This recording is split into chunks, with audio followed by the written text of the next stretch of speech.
Une réflexion se fait autour d'un axe de réflexion, ici, qu'on voit la ligne orange.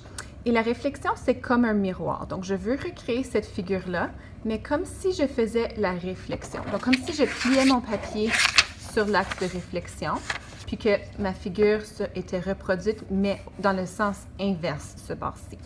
Il y a plusieurs stratégies pour faire une réflexion, mais ma préférée, c'est en utilisant du papier calque. Donc, tu auras besoin d'un petit morceau de papier calque comme ça et d'un crayon à mine bien aiguisé. La première chose que tu vas faire, c'est placer ton papier calque sur ton dessin, comme ça. Et puis, tu vas tracer tes points. Donc, A, puis tu vas les écrire. Donc, A, B, C, D, avec tes 4 points comme ça. Et tu vas tracer aussi ton axe de réflexion. Ensuite, tu vas prendre ton papier et tu vas le tourner comme ça pour faire la réflexion.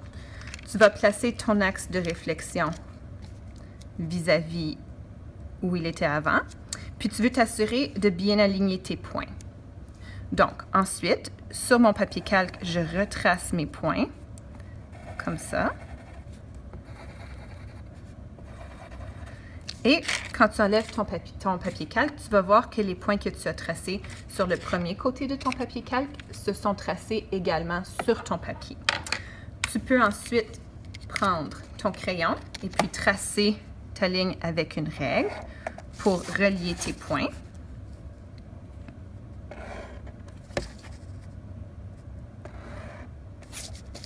Comme ça.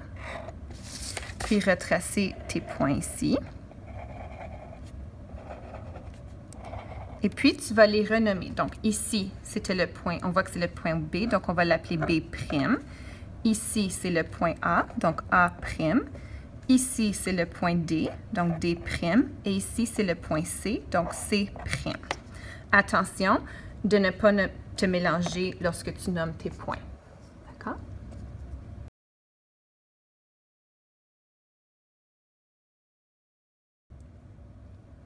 Parfois, mon axe de symétrie peut être oblique, comme dans ce cas-ci, mais c'est vraiment la même chose. Donc, si je veux faire la réflexion de l'image 1 ici, je vais la nommer image 1, sur mon axe de réflexion, la ligne verte, donc mon axe de réflexion oblique. Si je veux utiliser la même stratégie, je reprends mon papier calque, comme ça, avec mon crayon à mine bien aiguisé, et je trace mes points. Donc, mes 4 points, comme ça, avec mon axe de symétrie qui est ici. Et puis, je peux nommer aussi mes points pour m'aider à ne pas me mélanger. Puis, je vais faire une petite étoile sur mon axe de symétrie cette fois-ci pour bien aligner mon étoile. Donc, si je fais mon étoile ici, je vais faire mon étoile sur mon axe de symétrie aussi. Comme ça, je m'assure de bien aligner ma ligne lorsque je vais faire ma réflexion.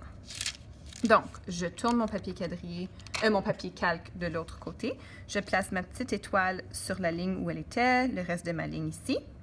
Et ensuite, je peux placer mes points. Donc, ici, ici, ici et ici. Donc, ici, c'est mon point A, mon point B, mon point D, mon point C. Quand j'enlève mon papier calque, je vois mes points. Donc, je vais tracer ma nouvelle figure en violet ici. Ça, ce serait le point C''. Ici, le point A''. Ici, le point D''. Et ici, le point C''. Donc, ici, c'est mon image 2. Ensuite, avec une ligne, je vais relier avec une règle, voyons, je vais relier mes points.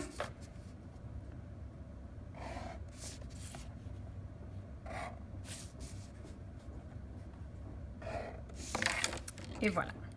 Donc, on peut dire ici que ma figure initiale, qui est en bleu, a subi 2 réflexions consécutives. Donc, une première réflexion avec l'axe de réflexion qui était orange et une seconde réflexion, une deuxième réflexion avec l'axe de symétrie qui était en vert ici.